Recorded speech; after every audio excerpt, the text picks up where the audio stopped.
किसी ने बड़े कमाल की बात कही है कि इस दुनिया में हम दूसरों के जीवन की नाव खेने नहीं आए हैं, हम तो उन्हें उनकी पतवार पकड़ने की प्रेरणा देने आए हैं।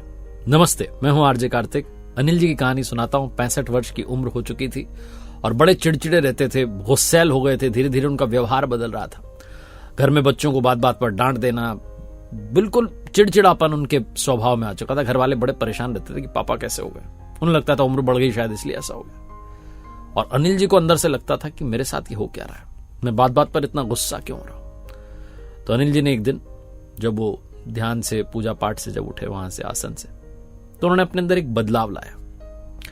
कुछ समय के बाद उनकी बेटी और आकर कहने लगी कि पापा वो मेरी गाड़ी खराब हो गई है। तो उन्होंने मुस्कुरा करके कहा कि बेटा गाड़ी खराब हो गई है तो अपना खर्चा खुद देखो, जाने का व्यवस्था बैठाओ, मेट्रो से चले जाओ, बस से चले जाओ, पैसा इकट्ठा हो जाए, सेविंग्स हो जाए तो गाड़ी ठीक करा लेना, नई गाड़ी ले लेना, मुझसे मत पूछो।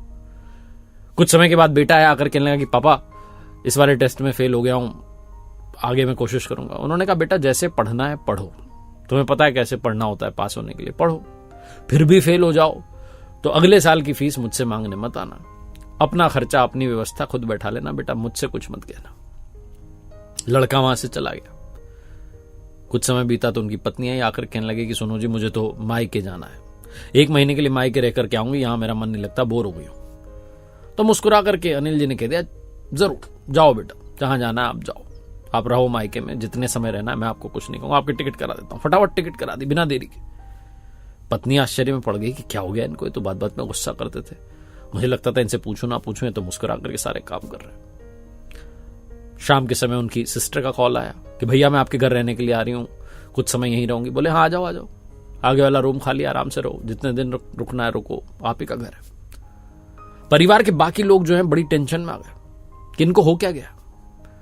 कुछ दिनों तक उनका यही व्यवहार चलता रहा, जैसे उन्हें कोई फर्क ही नहीं पड़ता, जो हो रहा है होने दो, जो चल रहा है चलने दो। तो एक दिन घर के सारे सदस्यों ने डिसाइड किया कि आज शाम में डिनर के बाद में मीटिंग रखेंगे, फैमिली मीटिंग होगी और पिताजी से पूछेंगे कि आपको हो क्या गया। तो शाम में घर वाले इकट्ठे हुए और एक एक करके बोलने लगे। बेटी ने कहा पापा आपको हो क्या गया है, आप तो ऐसे बिहेव कर रहे हो जैसे आपको फर्क ही नहीं पड़ता। बेटे ने कहा हाँ पापा आप तो बिल्कुल ऐसे हमसे डिस्कनेक्ट हो गए।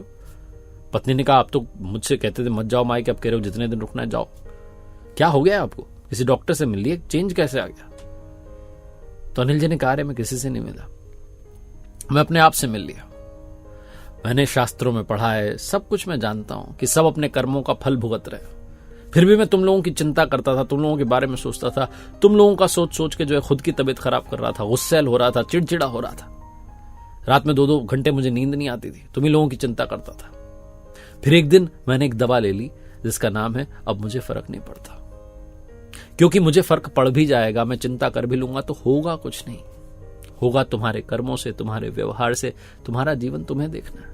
मैं क्यों गुस्सा करूं, मैं क्यों परेशान रहूं, तुम्हें जो अच्छा लगता है, तुम भी तो कुछ सोचते होंगे, तो अपनी पसंद से जैसा जीवन जीना है जियो।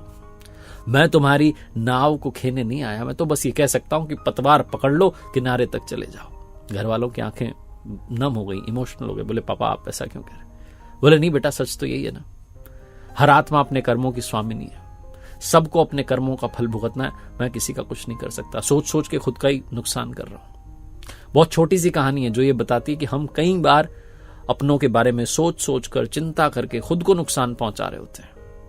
हमें कई बार उन पर भी भरोसा करना चाहिए, उन्हें अपने हाल पर छोड़ना चाहिए, ताकि वो भी समझें कि जीवन जीना क्या होता है।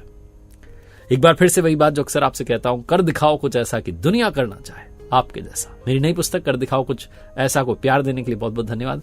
और मेरी वेबसाइट rjkartik.in, जहां कुछ कोर्सेज हैं, आप जाएं, चेकआउट करें, उम्मीद है आपको पसंद आएंगे।